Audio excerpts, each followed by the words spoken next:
So guys, welcome back to RBR. I've got a lovely AMG V8 here to share with you. It is the new GLE 63S. I say new because they announced this thing bloody ages ago, and only now are we getting press test cars, at least in the UK.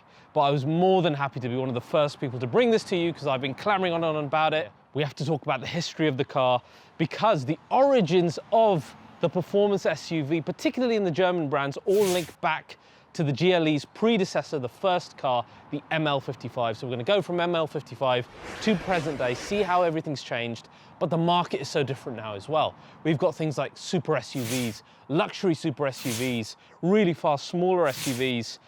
It's a pretty crazy time. So where does the GLE 63S with its V8 hybrid fit within all this? That's what we're going to discover today. So let's dive in and check out the brand new GLE 63S by AMG.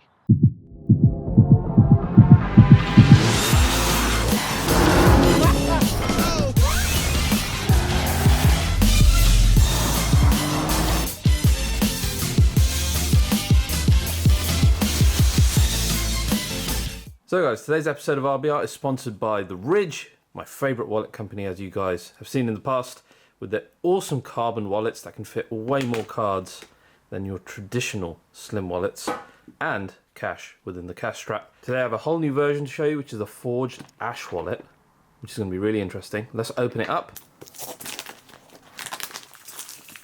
Right, let's take a look at this. Here we go, the forged ash one. Wow. That looks pretty incredible. That looks fantastic. Look at that. It's almost like a forged carbon with silver bits in it. This is amazing. And you also have the ability to put the money clip on there instead of the cash strap within this package, which is pretty awesome. Haven't seen them do that before. Of course, all their wallets also have RFID blocking technology, so no one can steal money out of your cards. And of course, I wouldn't show you something without giving you a nice discount code. Go to theridge.com/RBR. Use the code RBR. You'll get 10% off any of their products. I personally think this is the one to go for. Thank you guys, and thanks for supporting our sponsors. So guys, let's go on a little history lesson. I love doing this. I know you guys love it as well. So let's go all the way back, 1996, Jurassic Park, Lost World, debut of the new Mercedes SUV, the first one since the G Wagon. This one, a focus on luxury, and it was called the M Class, or the ML, depending on your territory, and it was very, very different to a G Wagon. And it had more of a focus on being a Mercedes-Benz with off-roading qualities, came way before the X5, etc. A real harbinger of a new niche for particularly the German brands, I think. It was a huge sales success, okay? And then came the AMG version because of that sales success, and it was the ML55 AMG. So Mercedes and AMG have at with the ML, and they shoved, as they do, a giant V8 in the front of the car. True to the badge, it was a 5.5 litre V8, tuned up from an S-Class engine. We had independent front and rear suspension, revised ESP for better dynamics, and it had a 5-speed box linked to that engine, altogether producing 347 brake horsepower, 0 to 60 in about 6.7 seconds. It was pretty impressive back then, to be fair, and it looked really quite interesting. And this was way before things like the Range Rover Sport. It was a whole decade before the first X5M came out, and it was even before the Cayenne. So truly, in terms of the main manufacturers, one of the first ever performance SUVs. So really, a true trendsetter, and one that's pioneered this massive niche that we have in today's market. After this came the W164, and if this reminds you of the W204 C63, who can blame you? Because it actually had one of the best AMG engines ever, if not the best ever, the 6.2 litre naturally aspirated engine from the C63, from the SLS, etc. in this blocky and brutish ML63, renamed to the ML63 this time. What a thing it was. Look at the square front end, look at the fog lights, the chrome tips on the rear, fantastic. This time we've got a better 7-speed gearbox. We have adaptive suspension for the first time. We got 510 brake horsepower to that engine, a 0 to 60, 4.5 seconds there or thereabouts. Pretty damn impressive for a car of that time. And it just looked and sounded fantastic. But of course now we have a lot of stiff competition from the likes of BMW, Porsche, etc. Not as easy, but undoubtedly the AMG, the emotional one of the bunch, as always.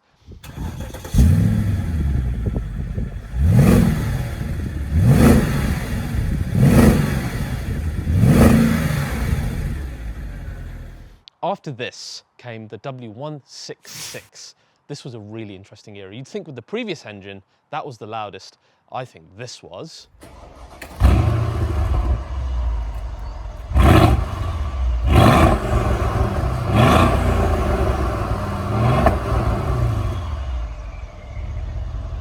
This had the 5.5 litre V8 bi-turbo M157 engine, and bloody hell, was this thing loud as I mean, I had one, I had the coupe, loudest, loveliest V8 I think I've ever had, and I own a C63 Black Series. It was the first car to come with a performance exhaust, though it was not called that, it was called like Performance Pack or something weird. What a beast, what an absolute beast of its time.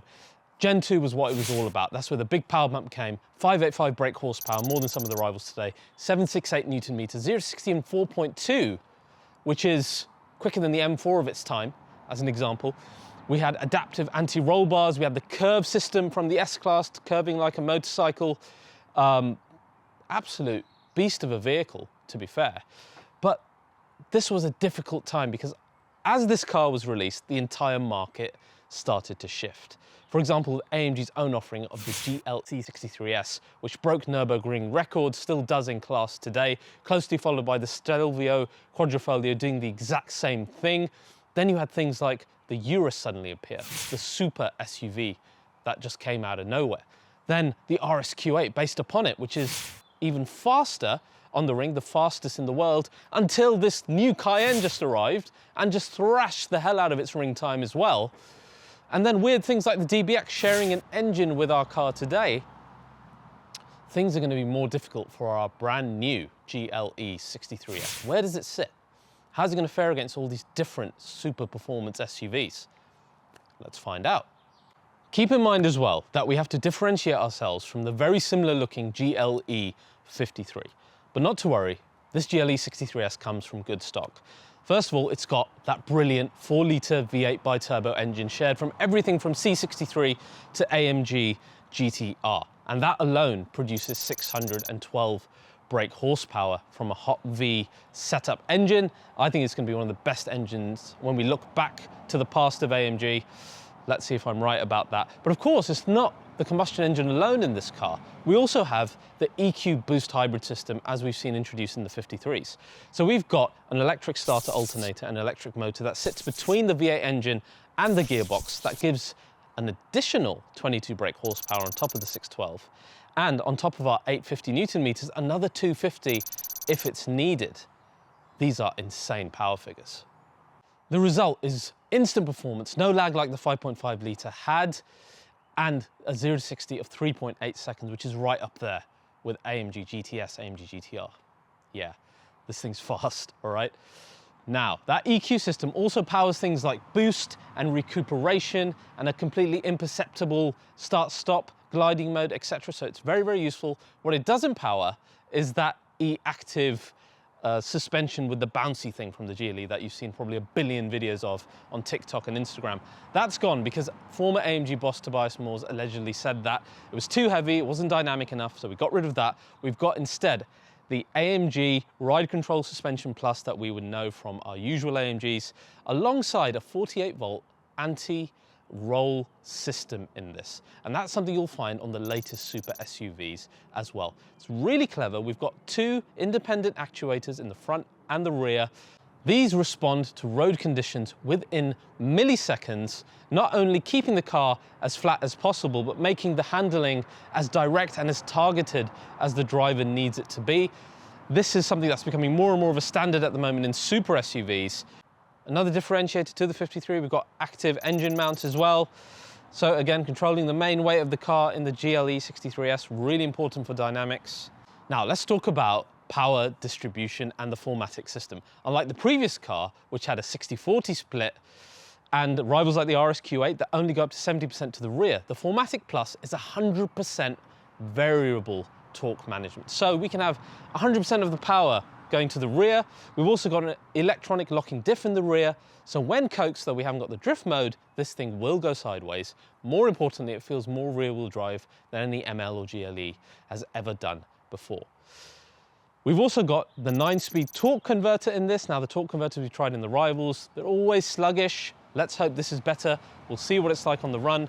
We've got larger brakes than the 53, for example. So we've got 400 millimeters on the front, 370 on the rear. You have the option of the carbon ceramic brakes as well. Now, the look is quite a problem on this car. Now, I know some people who worked on this car at AMG, and my sources tell me that the 53 was originally designed to have the twin bar grille rather than this AMG grille, which would have set it apart nicely. Now, 53 customers quite happy to have this after Tobias Moore's made the decision, but it kind of, for the layman, makes spotting a 63 a bit more difficult, which is a bit of a shame. But this car still has some very obvious cues of being a 63. I want to show all of them to you now. The main one, of course, is the lower front end, much wider, actual open air intakes in the front here, even more exaggerated front look than the GLC 63. So when you see it in person, it's really this A-wing at the bottom. I think it's the biggest one I've ever seen on an AMG, and it actually suits the grille a lot more than the 53 one. That's all complemented by the power domes. I love the old style now E-Class lights with the double eyebrows. I hope it keeps it, it probably won't, but these look fantastic still now. Wheels, etc., the same as the 53. The side, the same as the 53. Main difference comes on the rear then, when you've got the huge quad pipes with the lovely cuts within them, as we saw in the E63S. And these make some lovely noise as well. Got the AMG logo in there. So there is enough in there, but really there's not enough to differentiate it as much as we would want to. Let's hope the drive does that. And of course, don't forget, you can get a coupe version of this, slightly shorter wheelbase, unlike the rivals. That would be my choice personally. I think it looks fantastic. So guys, that's your GLE 63S, the original daddy of them all, updated to 635 odd brake horsepower, hybrid element, etc., etc. But how's it going to drive? What does it sound like? First, let's have a quick look at the interior, then I'll show you what it sounds like, and we're going to do a launch control and put this thing through its paces. So guys, some important bits to note inside the otherwise not too different to the GLE 53 interior of the 63. The first thing that you notice is different use of material. So you've got more high quality materials inside the 63, like Dynamica full roof lining, which is lovely. You've got full Napa leather and stitching across every part of the car. So the trim level is lovely in terms of being a lot more premium than what you get in the entry-level AMGs. Seats are also very, very nice. I particularly like the G Wagon style stitching that goes through the center. This is very, very cool. I'd prefer to have it in a color. We've got a totally black interior here with carbon. It works for an AMG because, you know, most classic AMGs are all black interiors, but I'd like to see a bit more color because then you get the contrast of the black top with the colored lower ends.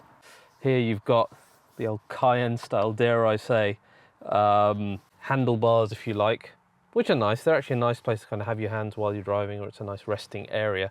The best part about them, of course, is having the ambient light flowing throughout here. You can't see it too much at the moment because it's in yellow, so let's change it. Hey, Mercedes. How can I help? Change the ambient lighting to blue. Okay, I'm changing the colour. There you go, that's changed. Voice assistant of MBUX is fantastic. As you saw, not a predetermined phrase, I just said what I wanted to say. Equally, you can ask it to take you to any location you like, or any type of location, so an Italian restaurant nearby, or the nearest airport, or a pharmacy, or the nearest petrol station. It'll do it, and it'll do all kinds of other things as well, without you having to interact with the screen and to keep yourself focused on driving. So, MBUX, amazing. As you've seen in every other Mercedes review, you can control it with the touch screen here, with the touchpad on the steering wheel, which is brilliant. More on that in a second. Touchpad here as well, and then your voice. So, why is the steering wheel brilliant? This is the best steering wheel that AMG have ever made, in my opinion, including the new one. I moaned a lot about the new one, how those touch areas are not great while you're driving. They don't seem to work every time. These are the opposite. When you're touching here, they work every single time. You've got haptic, and you know how much you've pressed. Same on this side when I'm controlling the other screen. Every single swipe gives me a positive motion over there, which the newer version just doesn't seem to do. And then when you've got driving assistance here, it's actual buttons, like to go up 5 miles per hour or down, it's an actual, like a click. I can hear the click, look, it's brilliant. And then the same with distance, it's a clicking button. Almost like I was swearing there, clicking hell, you know? I want some clicks. Same with the, if you want to invoke MBUX here, you can, or the favorite button, you pull down with a click, or, you know, calling people up and down, back, home, everything has a button. And it's great to have a button because I don't want to be looking down at a stupid touch interface when I'm driving, even on my steering wheel. I just don't want to do that. You still got the AMG displays here, which do the exact same job, but not as nice graphics. I mean, I love using these. Go all the way up to sport. Well, let's get into race in preparation of doing the exhaust start in a second. On the side here, you can change like your suspension, your exhaust to keep it on, manual mode, ESP. In the GLE, you also get ride height, so you can go from mid to high, or when you go into race, it'll go straight into low. And then on this side, you actually have a few unique driving modes. In GLE, you've also got sand, and you've got trail, which are totally unique to this car in the AMGs. So that's pretty cool. I'm gonna chuck it back into race. Then the rest of the steering wheel, you've got the 12 o'clock stitch that you haven't got in the newer wheel. You haven't got a bulky steering wheel. It's nice and thin with, you know, no silly cuts and edges, slightly flat bottomed. You've got lovely spokes here. I've always said the steering wheel reminded me of like Pagani style. It's very steampunk. You put this in a Pagani, it wouldn't look out of place. GLE also gets the lovely leather covered airbag, which is great. The newer one just doesn't look as good in my opinion. I'd love to know what you guys think. Have I ranted enough about this? Enough for them to change it, do you think? Maybe? Let's hope. Then you got the driver zone, your usual 4 different displays. Again, you can change all the information left and right on that, which is really cool. Totally customize it to how you want it to look. Every other manufacturer playing catch up on Mercedes's digital screen game. AMG performance screens are great. We've got track pace in this, including drag race. Though oddly, I don't think there's a specific launch control, though I've managed to pull off a really great launch, which apparently most reviewers haven't, but wait for that, that's coming up next. And then you've got the AMG performance displays as well for vehicle, engine, dynamic select as well. Go in there and configure your own individual mode. It's great, it's proper AMG. Like the carbon trim, you get loads of carbon if you ask for carbon in this car, which is great. The rear, really spacious. Really spacious in the rear. Got the car seat in there, still loads of room for the legs for the little one, loads of room for the rear occupants. Panoramic roof helps massively. Loads of light and airiness in the interior because of it. So absolute must this. GLE's a bit too big now, let's be honest. I prefer the GLC size, but for space and luxury, if you want to go up that level to have more space, have more luxury, that's what the GLE is really here for. And you do get loads more than the GLC. It is a proper luxury SUV. Boot space, as you can imagine, ginormous in the estate version of the car, a lot more than the coupe. I still prefer the coupe, so you can basically fit the same amount of stuff from normal people while having that sexy exterior. But yeah, this is the one to have if you want even more luggage space. Now, let's turn this thing on. You need to hear it. It sounds brilliant for an OPF car. Listen to this.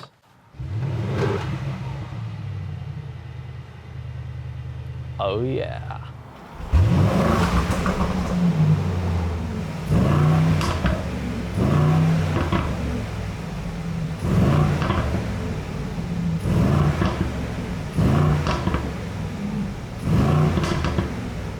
And you see, this is the difference between an AMG V8 and having just an inline-6 engine.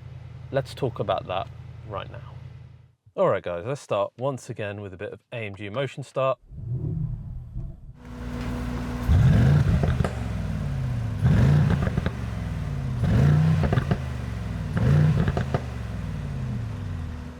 Oh, it's fantastic. And as always, straight into race mode. It's a horribly wet day, as you'll see as we do the drive today. So we're going to do launch control anyway. Bear in mind it's wet. Bear in mind the official figure is 3.8. And let's see what the GLE 63S can manage.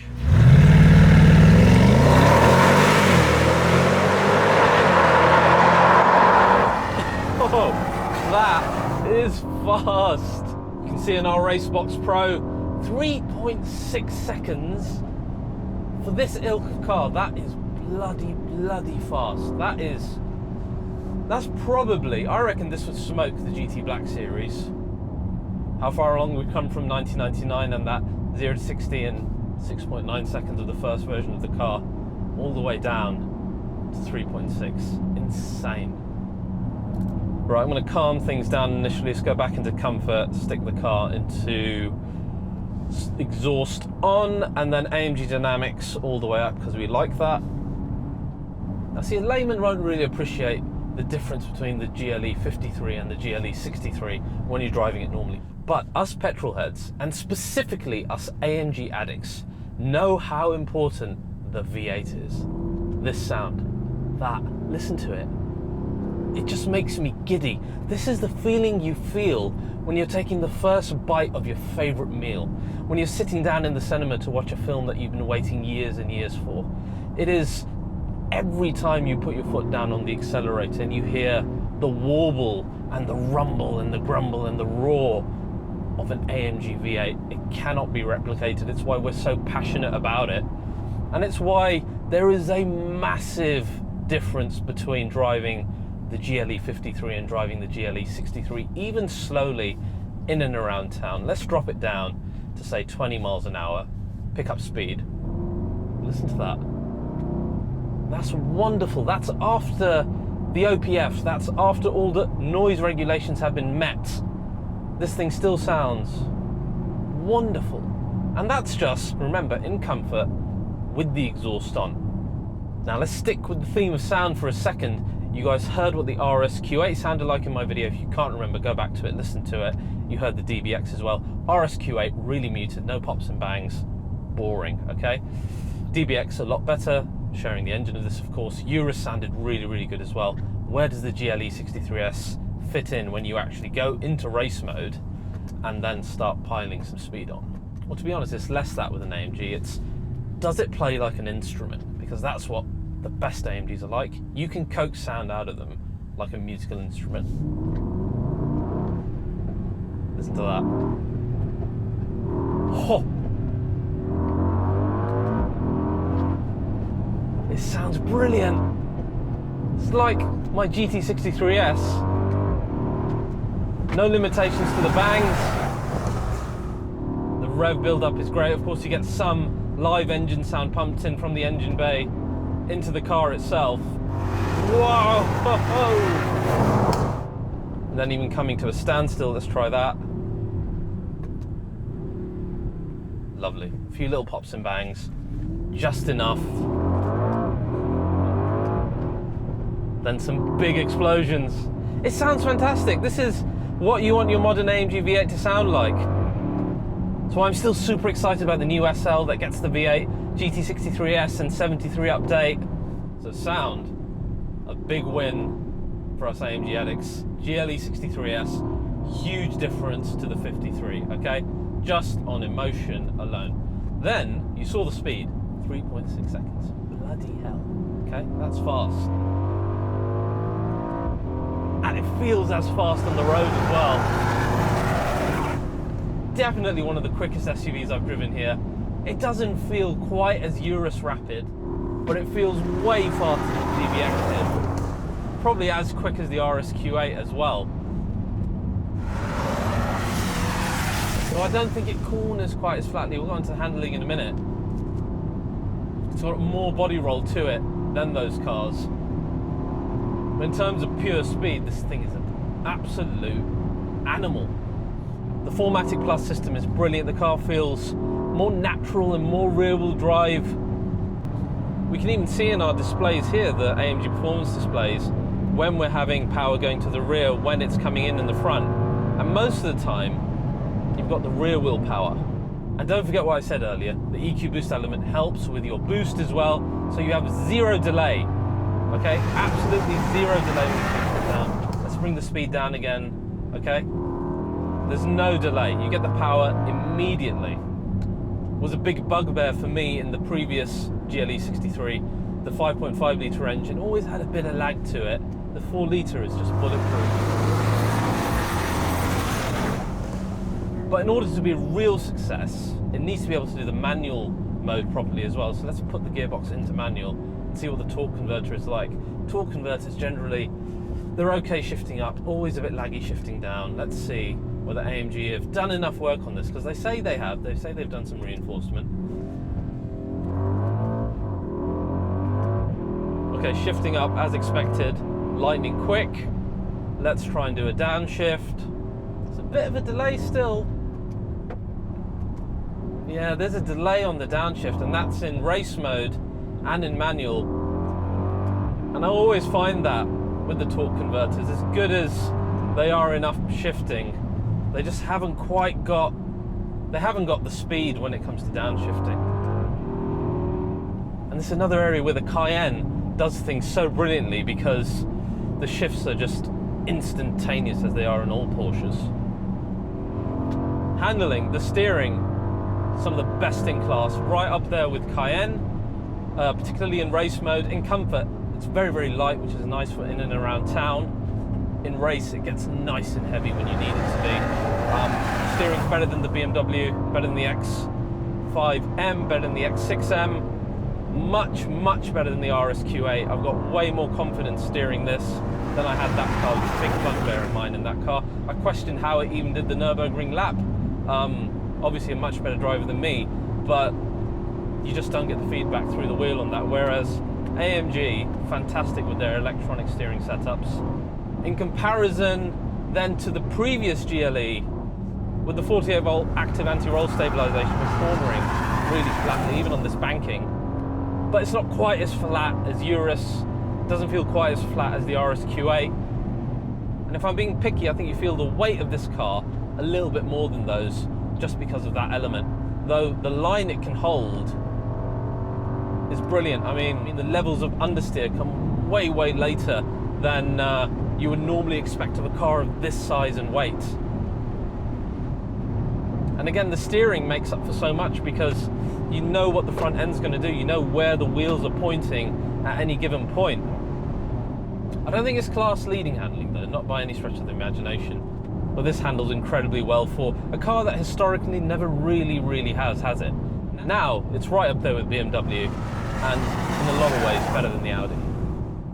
It chugs fuel down though, I promise you that. You can have a lot of fun in it, but the range is gonna suffer because of it, but it's worth, I mean, look, it's worth every penny. I promise you, it's worth every penny. So as always guys, never happier than when I'm in a V8 AMG. This first try at a slightly EQ boost V8 has been fantastic. Can't wait to try out the 73s. And this car has made me really happy as an AMG fan. I'd love to own one. My family wants one. My wallet is scared. I'm not gonna get one, but I can see why anyone would want one. So guys, I'm really enjoying this, even though it's wet. I'm gonna go for a few extra laps. If you've enjoyed this, please do like, subscribe to RBR, help this channel get to where you want it to be as well. Just takes a quick tap of the subscribe button. Even though it's wet, it's got so much grip, and there's so much fun to be had. What a daily AMG. See you guys next time.